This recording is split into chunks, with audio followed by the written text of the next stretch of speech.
because they are also here to fulfill their law and the prophets, and they are holding on to the temple, and they are involved in the rituals and helping the people to do the rituals in the temple. And their interpretations is also the Mosaic interpretations.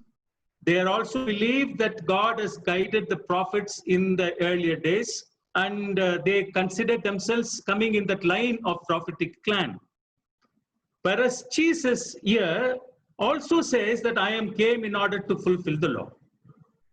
So there must be some kind of a difference in the understanding of what Jesus understood of prophets and laws, as well as what the temple priest and the religious leaders in Jerusalem understood what is law and the prophets.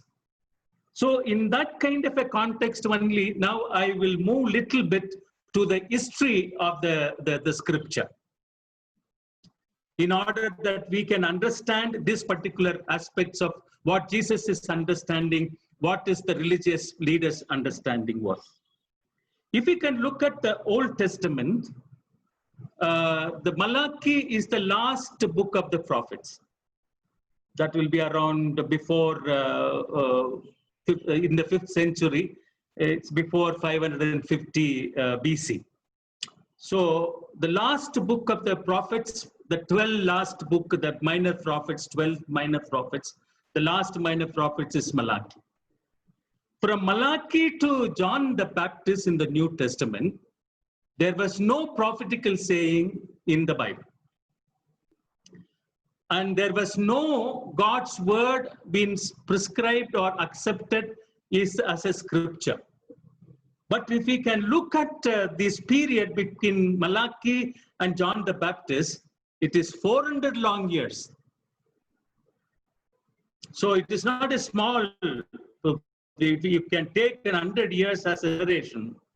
So 4 generation history that we are not been linking with each other.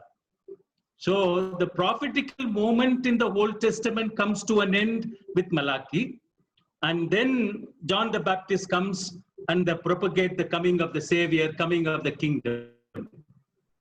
So in between these 400 years, and what we call this as a dark ages, are all intertestamental period. So in this intertestamental period, there was no prophecy. There was no narration of God's involvement given to us in order to understand what God has done during those times. If you can look at this in the 5th century, we see that the temple was destroyed and the Israelites were in Babylonian exile. And the Palestinian region was controlled by Persian Empire.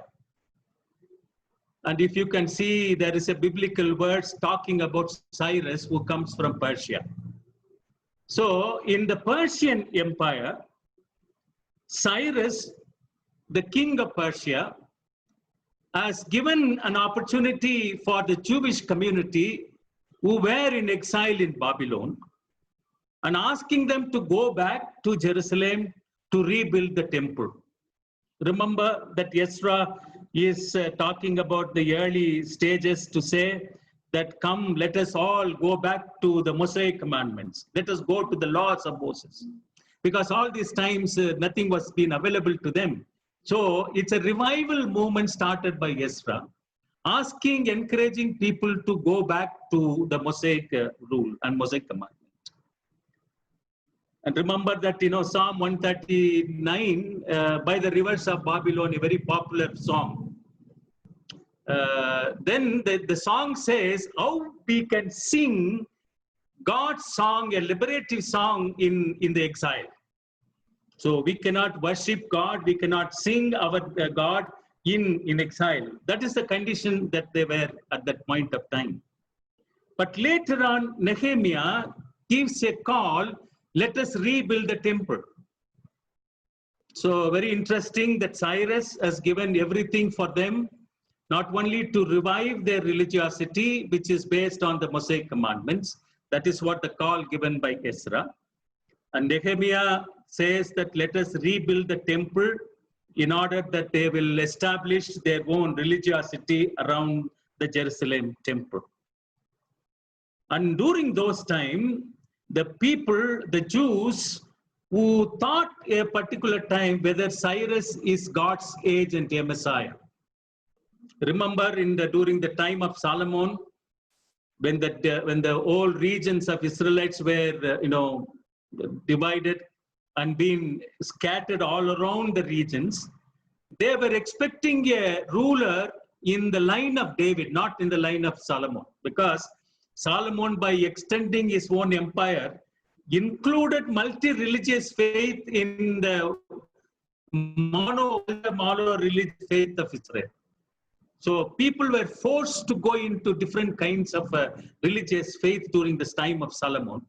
And the people who scattered all around the regions expected a Messiah to come in the line of David, so that he will gather up all the Jews together and establish God's rule on this earth. Remember, this is an expectation when Jesus was even moving around in the Galilean regions.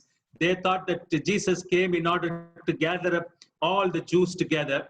The Jerusalem community also expected a Messiah so that they will be gathered and then establish rule over Roman Empire. Jesus, over and against these norms, he establishes kingdom of God on this earth by affirming the poor, the marginalized, the neglected are the God's people, and the kingdom is in Galilean regions, not in Jerusalem temple. So this is the expectation of the Old Testament. So at this time, when Cyrus, the Persian emperor, who is a Gentile, not Jewish person, and when he gave the permission for these people to return back to Jerusalem, they thought that Cyrus is another God-sent, anointed ruler, a Messiah at this point of time.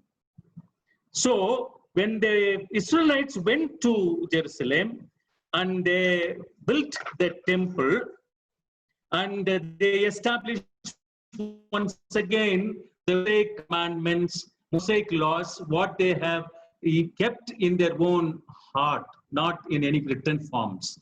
So it is a kind of a situation there. When they were excavating Jerusalem temple, they found bits and pieces of the scriptural, the Torah, and they were also in a position to amalgamate everything and then making it as a law back again. So the law of Moses, which was available during the early time of Deuteronomy and Exodus, are also being diluted at the time when these people were incorporated in the Persian regime. So when they were rewriting the laws, it is also involved with the Persian Hammurabi's codes and so on, is incorporated in the Mosaic law at that point of time. What I'm trying to say is that the true Mosaic law, which was available earlier, the norms which was followed by the Jews in the Old Testament time, is already started diluting when the people started second temple building, and then they're establishing a new rule of chosen race during those times. This is the Persian history. I am going very fast because I don't want to go elaborate and make you bored in the history. And this particular time of Persia, the church and the state was intertwined, because the rule given by the edict given by the Persian emperor for them to establish Jerusalem temple, earlier Jerusalem temple and their rule, and they considered God is their king, everything has been little bit changed to say there is another emperor in Persia, Cyrus, an anointed ruler. So the one God kingship understanding of Jews are also being diluted in the time of Persia, even though they are being benefited by that by rebuilding the temple. After the Persian emperor, the Palestinian the Palestinian region were controlled by the Greeks, the Greek civilization. We can see that Greek civilization starts from 330 and so on. We normally know about another great king called Alexander the Great. So we see that these are all the things which has not been given in the history of the Bible inside. So Alexander the Great, Alexander Great was the city builder. So when the Palestinian was, the regions, the temple where is controlled, the city was given more important rather than the rural masses. So since he is concentrated on city building, the people of Palestinians are rural masses, the farmers, agriculturalists. So there is already a division has taken place, the division between the class division between the rural masses who are outside the Jerusalem city, outside the Roman, outside the Palestinian regions. And at that point of time, we see there is a kind of a wealthy people who are centered around in the cities are growing in number. So there is a lot of influence made by this city-centered church, the temple. So the people in the temple area also will consider that there are more aristocratic people are also getting in. And also the Greek culture and civilization is much stronger than the Jewish culture and civilization at that time. So you remember that point of time only the Bible was translated from Hebrew to Greek, Septuagint. So here my point is here is that the biblical understanding from the Hebrew religion comes in the context of Greek culture and tradition, also diluted the understanding of Godhead. So now from Persian Empire and now Greek Empire, we see that the domination of the kingship, the earthly kingship is called God, God's agent. Earlier, Yahweh is our God. And the kings appointed by God only will be called as anointed ruler. But now, slowly, a secular leadership, the secular kings, the monarchies, which comes in Persia as well as in Greek. People try to understand they are also anointed ruler at that point of time. So there is a dilution again in the faith persuasion of the Jewish people. So when the translation has taken place, lot of again a dilution of the real understanding of the Hebrew language Bible, but the Greek biblical relations of Greek civilization, Greek culture, Greek tradition, and Greek background and Greek language. So there are a lot of different understanding in that. Then the originality of the Jewish culture tradition has become diluted during this. So there was a dominant theology centered around the Jerusalem temple. So they were called a selected race. You know that Alexander the Great wants to conquer the whole world. And so the understanding of people in Jerusalem who center around Yahweh and temple also look at their own temple as a nation wider empirical understanding differently. So in that context, the temple was ruled by the aristocratic rulers called Sanhedrin. Sanhedrin council later when Jesus was arrested, 70 people comes from the aristocratic class. And then since these people were forced to involve in the multicultural system, there is another separated class, chosen class, clerical class, exists in order to interpret Mosaic law was Pharisees. So the Pharisees, the Sanhedrin council, the priests, the high priests are all now become a city-centered, higher class oriented people trying to establish their own rightful position as equal to Greek culture and empire. So here you see the temple, which was center of the Jewish culture and Jewish people, now become a nation-state relationship with the temple, and they are also building like an empire. And so Pharisees become more stronger. The reason is that they are the only people who can interpret the people and make them to understand. Slowly, the Pharisees try to interpret and rewrite the interpretation of the Mosaic law. That is what we are going to see little later about. It's called Mishnah. That means observe the Sabbath was given. How to observe, how many feet that you can walk on Sabbath day, what you should do, what you should not do, where you go, where you should not go, and what you should do, what you should not do is all is written as an interpretative statement of the Mosaic law by the Pharisees. So most of this time when they interpreted and written about this interpretation of Mosaic law, the originality of the Mosaic commandment is become diluted. So that's the reason why when you have to think in this context, what Jesus is talking about the Sabbath. The people say that, on Sabbath day, no good thing also you should do. You should not do any good thing on the Sabbath. You must rest. That is very strict. And so Jesus was reinterpreting the whole Sabbath. I don't want to elaborate. You all know about it. So we must understand why Jesus has reinterpreted Sabbath because of this kind of a dilution. These are written by the aristocratic, dominant people called Pharisees, who justifies their statement as per the norms of the governmental expectation and the nation-state relation to church.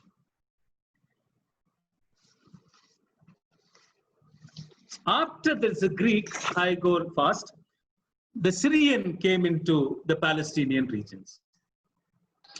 And they found that the temple became the more stronger now because all aristocratic people center around, the temple, and they have their own culture, they have their own tradition. And so the Syrian culture immediately told the Jewish people not to follow any feast, any Sabbath, any festival, and they were not being permitted to follow the Jewish law during those times. It was said in the history somewhere, there are about 40,000 Jews were killed during this time of Syria.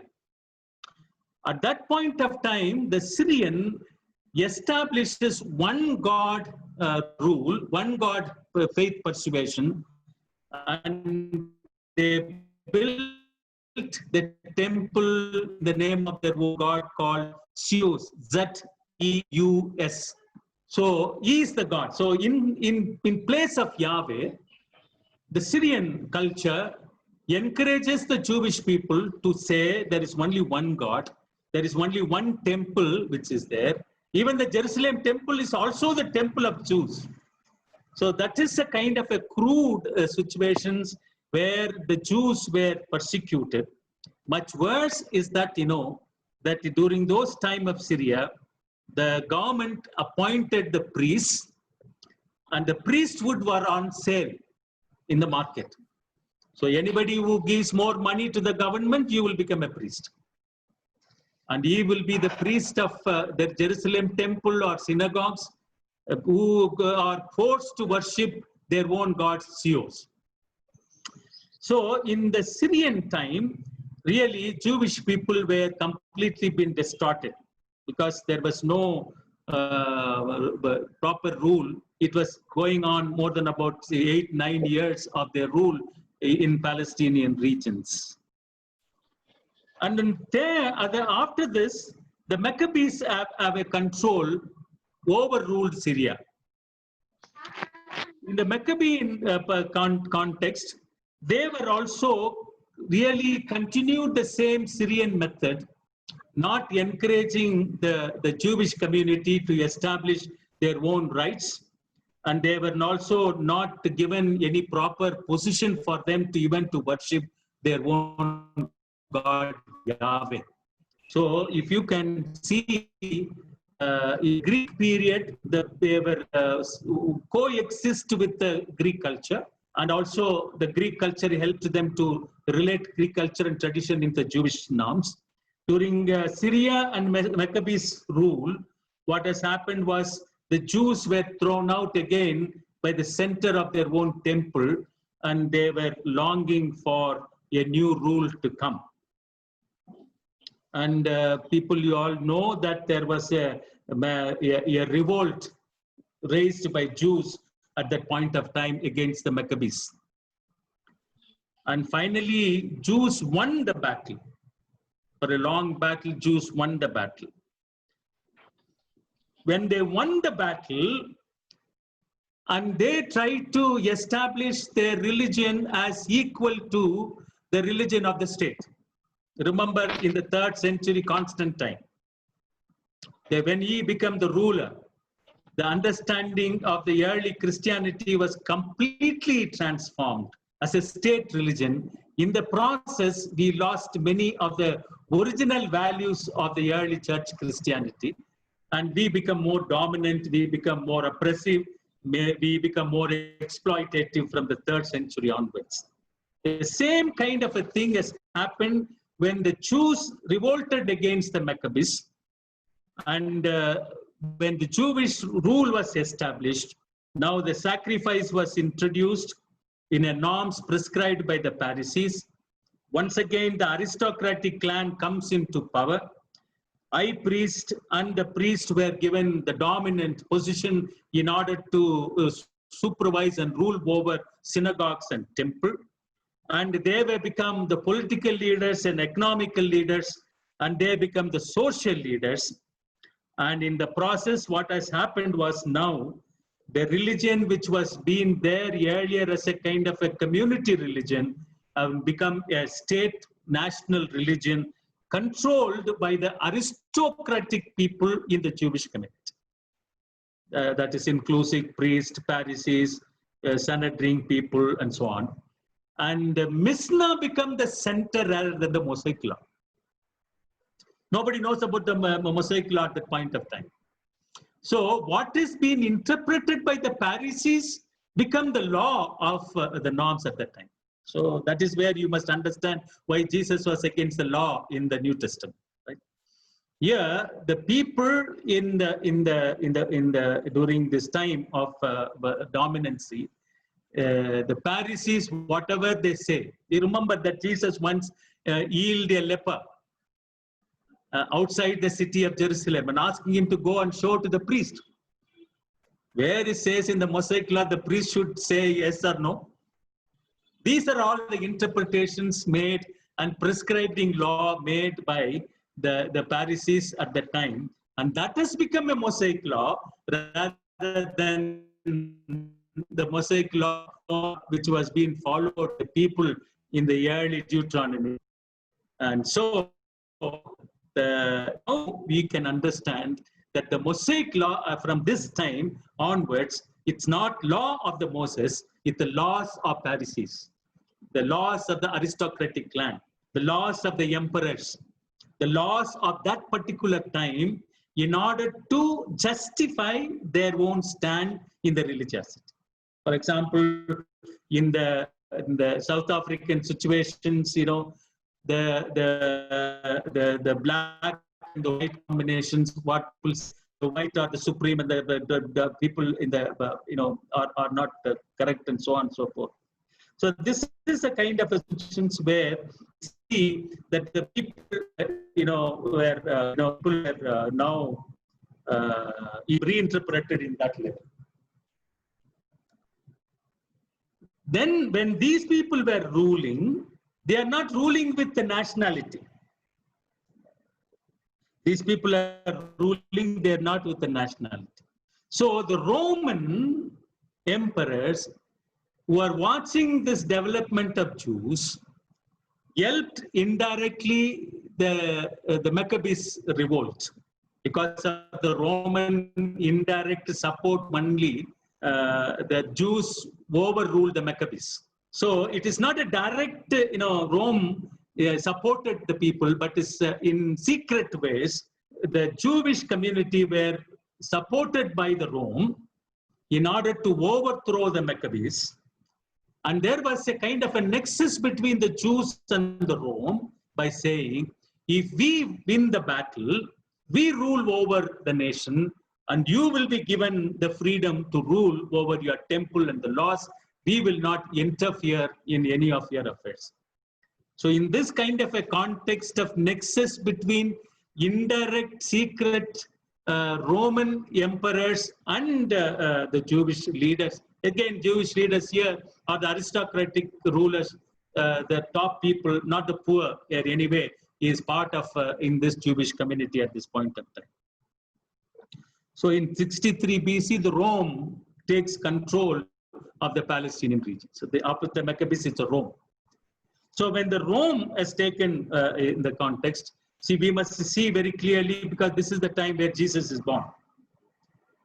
And so when Rome came into power, and the Jewish community is no different than the Roman Empire, because that's the reason why when Jesus was supposed to be stoned to death according to the Jewish religion, but the Jewish leaders, the priests and the high priest, taken Jesus to Pilate, the governor of the state. So there is already indirect link between, at this point of time, the political leaders of the Roman Empire and also the religious leaders were controlling the Jerusalem temple at that point of time. So there was a close context, close nexus become a part of these things. But if you can see Julius Caesar, an historical figure, Herod Antipas, and another historical figure, another Herod. So these three periods are interconnected when the Rome came into power. I don't want to go very detailed into this. It takes a long time. So religion is now under Rome. Jewish religion is under Roman control. They have to pay the tax. This is where you have to understand whether to pay the tax to the Rome is right, Caesar to right or wrong, question raised. The reason is that the people wants to pinpoint Jesus, whether he's a threat to the Roman Emperor. If he said no at that point of time, immediately they would have taken to the Rome. See, this is the kind of a nexus between the Jewish leaders as well as the Roman emperor at that point of time. So in this kind of a context only, the temple become a political, again, social, religious center of the Jewish community. Which Jewish community? The community centered around Jerusalem temple and cities. Which Jewish community? The aristocratic rulers who become the center of Jewish community. Whereas the people at large are sent away, or in rural areas, are not part and parcel of this Jewish community, even though they are Jews. In that kind of a context, by using this Pharisees, by using the Roman power, by using their own interpretation of the Mosaic law, which is now Mishnah, most of the people, economically poor, are sent away from Jerusalem city. Because you are poor, you cannot pay the temple tax. You are poor, you cannot pay any sacrifice to the temple. So you remember that Jesus was, throwing these people out from Jerusalem temple because these people are a stumbling block for the poor to enter without any money paid to the temple. So there is a lot of money that you have to pay. Lot of transaction of money has to be taking place before you enter into the temple. So here we see there is a group of people, priestly aristocracy, high priest and priest, Sadducees and the Pharisees, and Sanhedrin Council, which is an aristocratic class, which is intertwined between the Roman Empire as well as the religious clan, are controlling the temple. By virtue of this, most of the people are sent away from the Jerusalem city. Friends, I'll stop this history now. So in this kind of a context only, you must place Jesus. In this kind of a transformation which has taken place in the so-called dark ages of 400 years, where there was no prophecy, there was no involvement of any word of God. And in this 400 long years, we see how a pure Yahwehist culture and tradition has become more diluted during various historical times in history. And when Jesus was born, it is not the Mosaic law which was followed. It is the interpreted laws which has been available by the Pharisees is very prominent. That's the reason why Jesus said, I came in order that I will fulfill the law of the Moses. Not like what the Mishnah says. So you must understand. So this difference. And also you must understand that I can fulfill the law of the Moses. If you can see in the Sermon on the Mount, Jesus is first preaching. The first manifesto of Jesus while he was starting his ministry. He says, hitherto you heard like this. Now I say. See, in many portions of Sermon on the Mount. So here we see in the life of Jesus, there is already a new teaching comes in. Warned against the interpretation of Mishnah by Pharisees. So by the teaching itself is a threat to those people who are controlling the temple. That is the teaching itself, one point, but many of the other teachings you can see that now in this context, if you can read the Bible, then you can understand what it means to you. And second important aspect is that Jesus was talking about the kingdom of God. Whereas the people, they themselves say that this is the kingdom of God for us in temple. They already have a link with the Roman emperor. So we have a power and authority by them. And we are controlling the Jerusalem temple. So the kingdom of God should be here on this earth in Jerusalem city and temple. Whereas Jesus went away from the Jerusalem community to the Galilean community, which was marginalized by these people. That's why, in Matthew chapter 10, when Jesus invites the disciples, he told them, don't immediately go to the Gentiles and Samaritans. Go to the lost sheep of Israel. That means your people themselves are lost by this aristocratic clan which is controls the Jerusalem temple. These kind of interpretations that you have already had. So what you have to do is to go to the lost sheep of Israel and encouraging them and motivating them and claiming that they are also God's people. So in the God's grace, in the God's purview, in the Old Testament understanding of real Torah, no people has become God's people. So here, the people of God become no people by virtue of economical power, interpretation of the religious leaders, and so on. And the third important aspect you have to see, interpret is the messiahship. You remember in the Old Testament time, they were expecting a Messiah. A person coming in the line of Davidic clan, gather up all the Jews.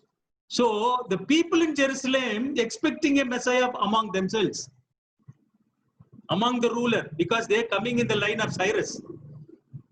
They're coming in the line of Greek, Alexander the Great. So these are the line of thinking of the nationhood at that point of time. So if at all there is a ruler should come, for them, the Messiah should come, gather up this chosen race of God, the Jews, and establish God's rule over and against the Roman Empire. That is what the expectation of the people in Jerusalem. Because anyway, they will be waiting to acquire the whole land in Roman at that point of time. That's what's happening today in Israel. So they claim that, they want to establish their own powerful authority.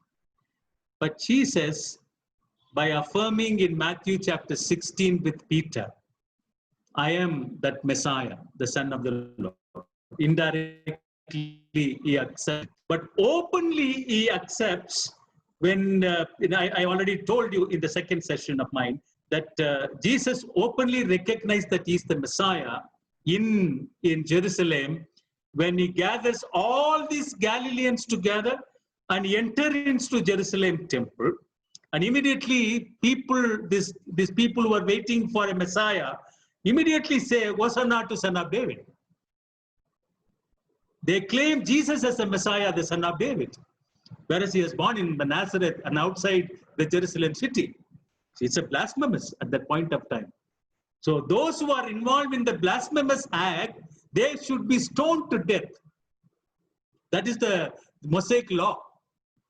So Jesus is by accepting the the title from the Galileans is also indirectly recognized. He also be stoned to death because he's against the Jewish laws.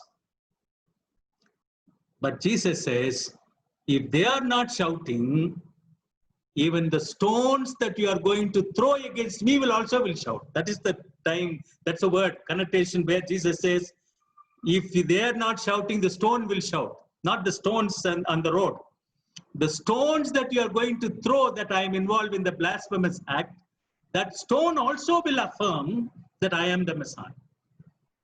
So here, the Messiahship, Jesus, taken away from the realms of aristocracy and the rulers of the norms, the title Messiah, but Jesus taken it as a kind of a vocation, where he gathered up all the lost sheep of Israel and bringing them to the Jerusalem, the center of power of authority, and says, these are also God's people. So Messiahship is centered around Jerusalem city and temple.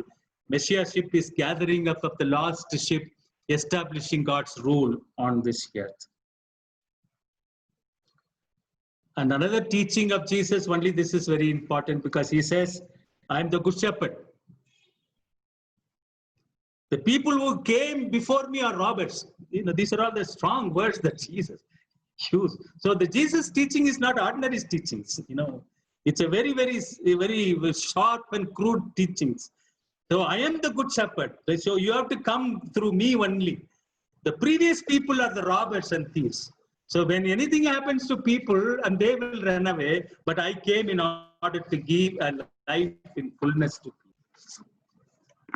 So in that kind of a context, only we must understand the words that Jesus said in Matthew chapter 5, where he said, I came in order to fulfill the Mosaic law, not as these people, the interpreters, the Pharisees who interpreted the law. That is not the real law.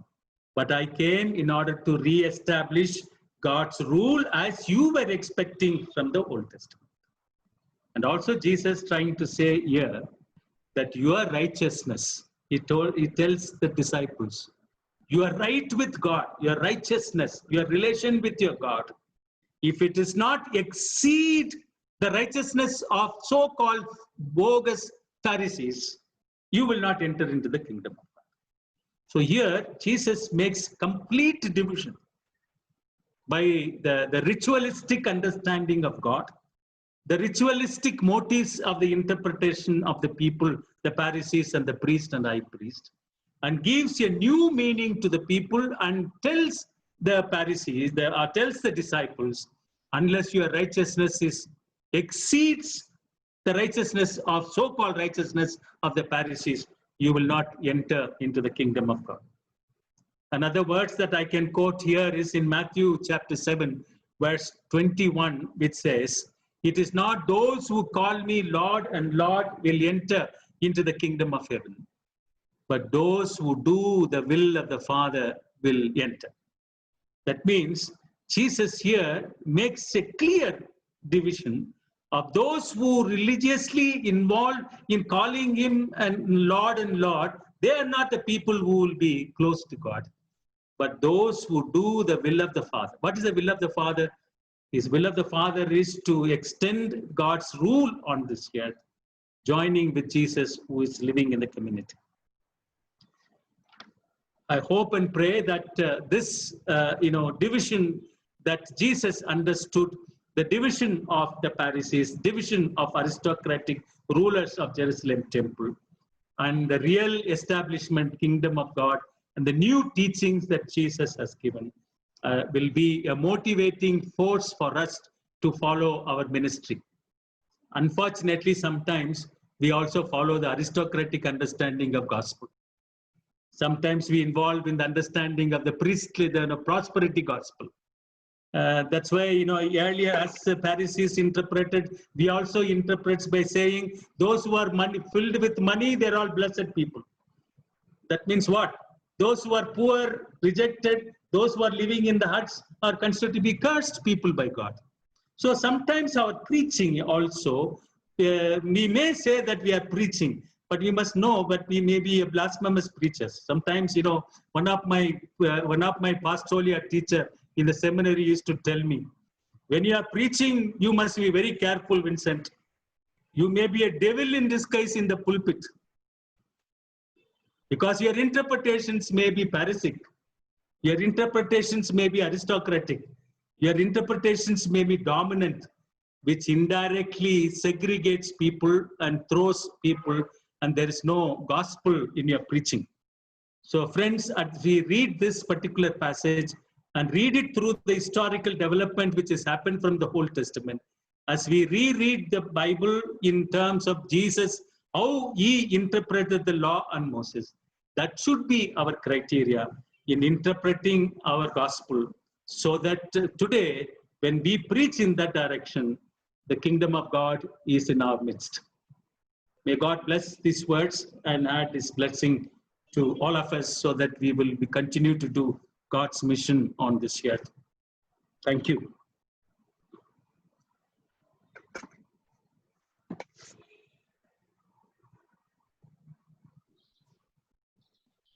Thank you, Reverend Vincent. What a lovely to hear you.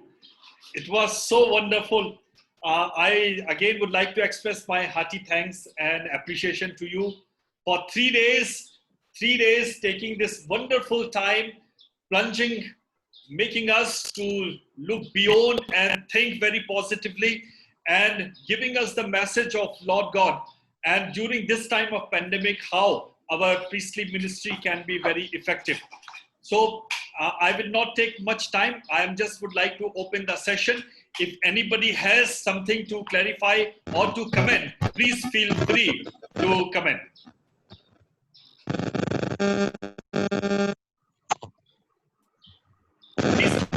Please unmute.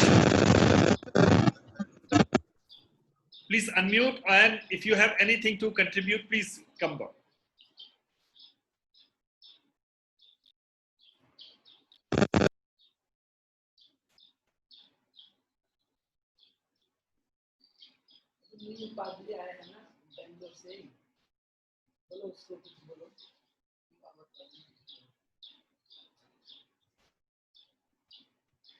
Anybody, friends, would you like to speak?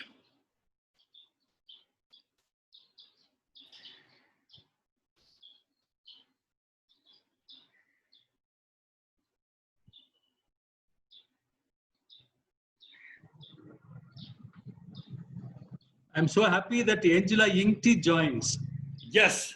Oh my gosh, Angela Yingti and I worked together in 90s in SCM.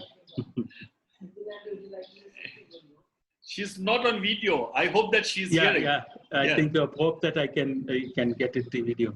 Yes. Yeah, Dr. Roser, you wanted to say something.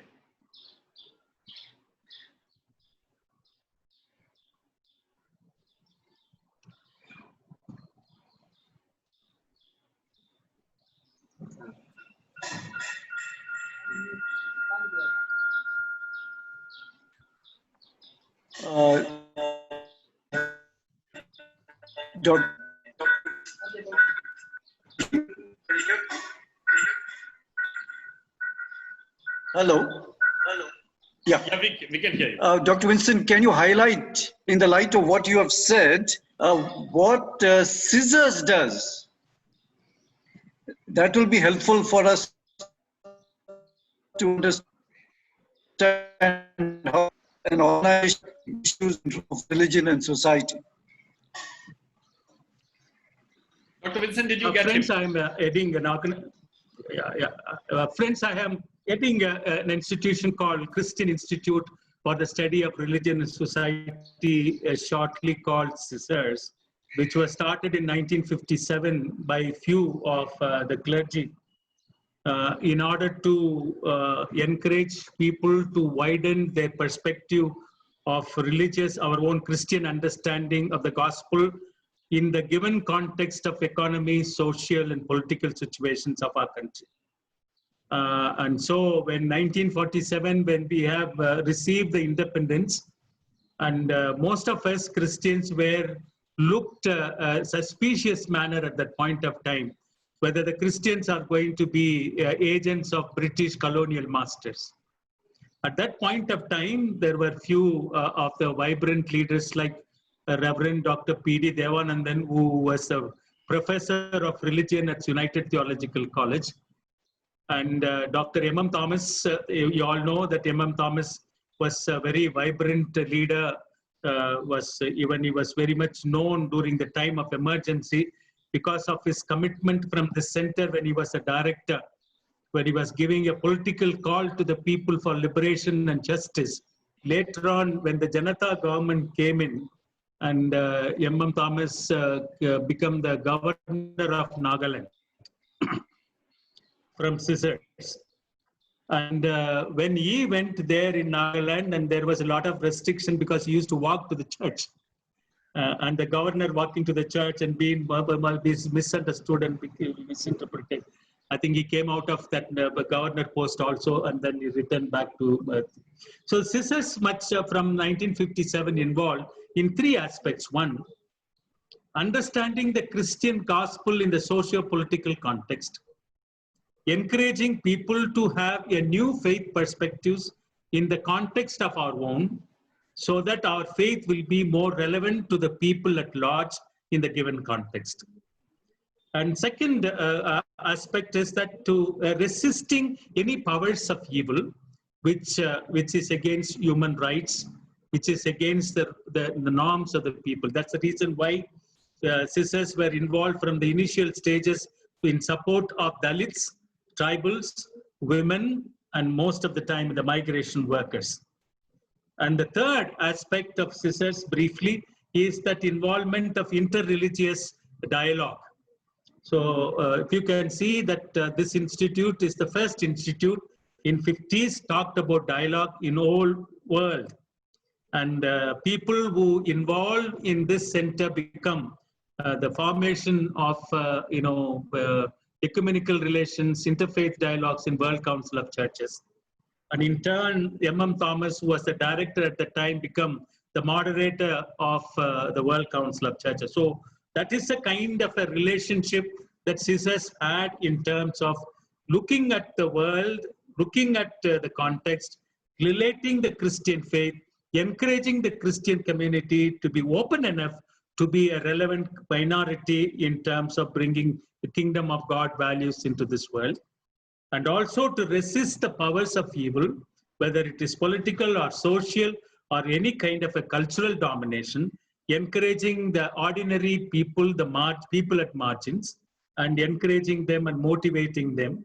And Scissors is the first organizations who gave the motivations to the Dalits in way back in 1969.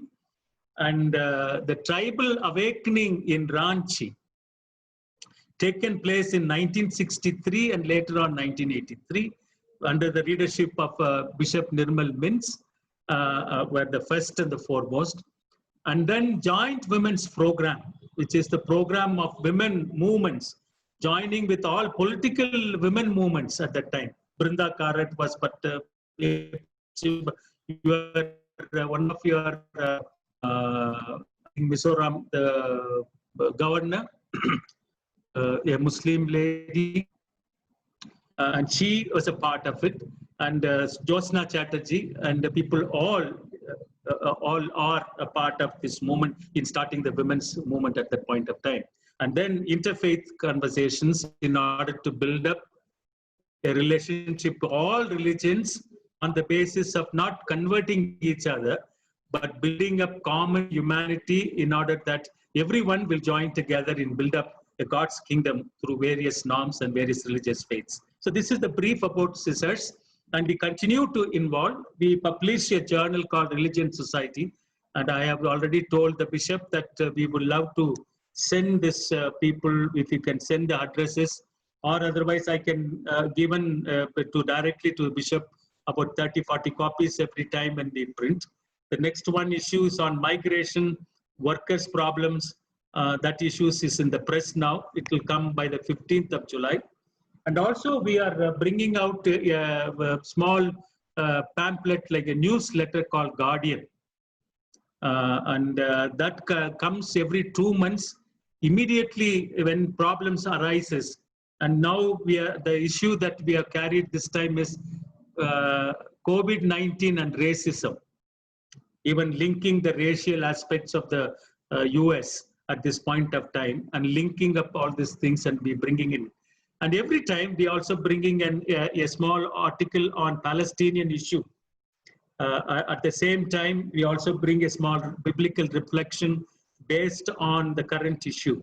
So this particular issue is of 8 pages, which is also will be sent free of cost to those people who needs. And I will also pass it on to the bishop so that the bishop will pass it on to people for building up of this kind of a nature of faith understanding. Thank you, Dr. Roja.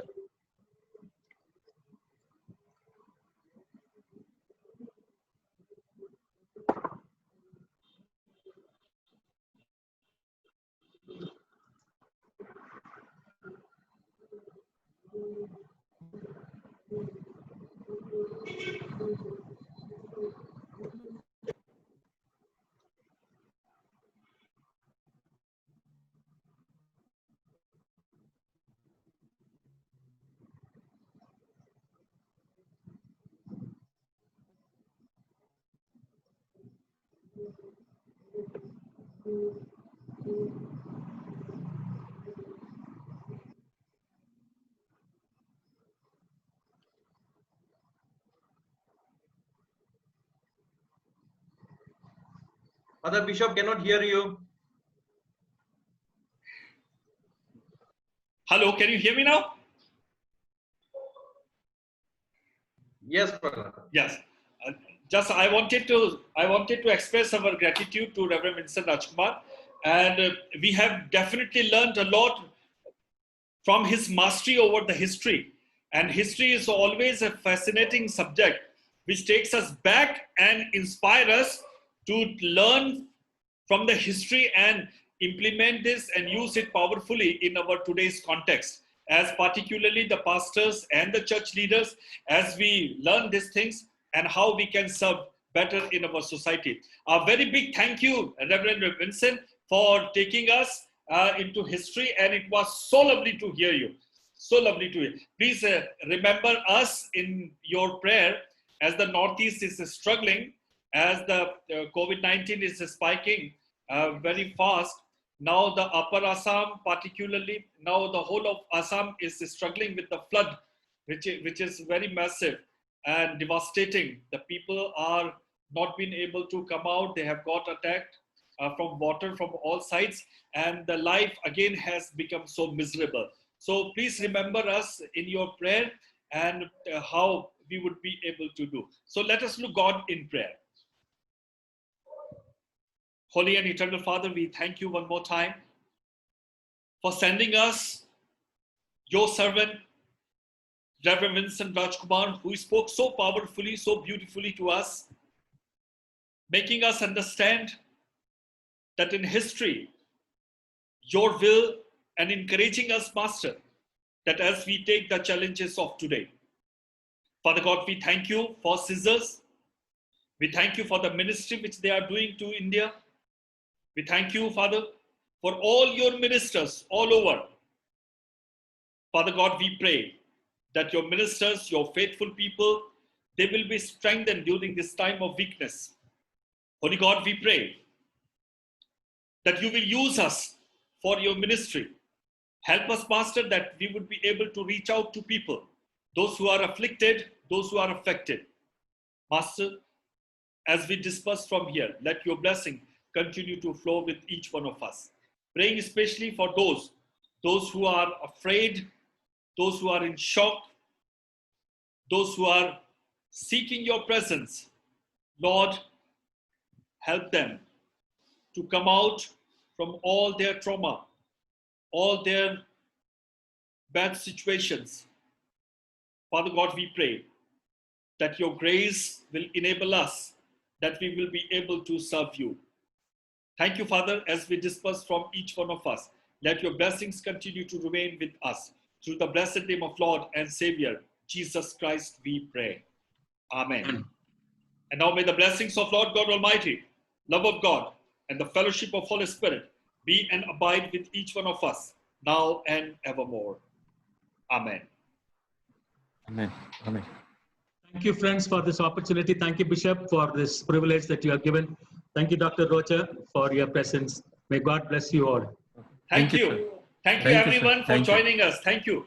Thank you. Friends, the coming Monday, this will be a very, very important. You all can join Dr.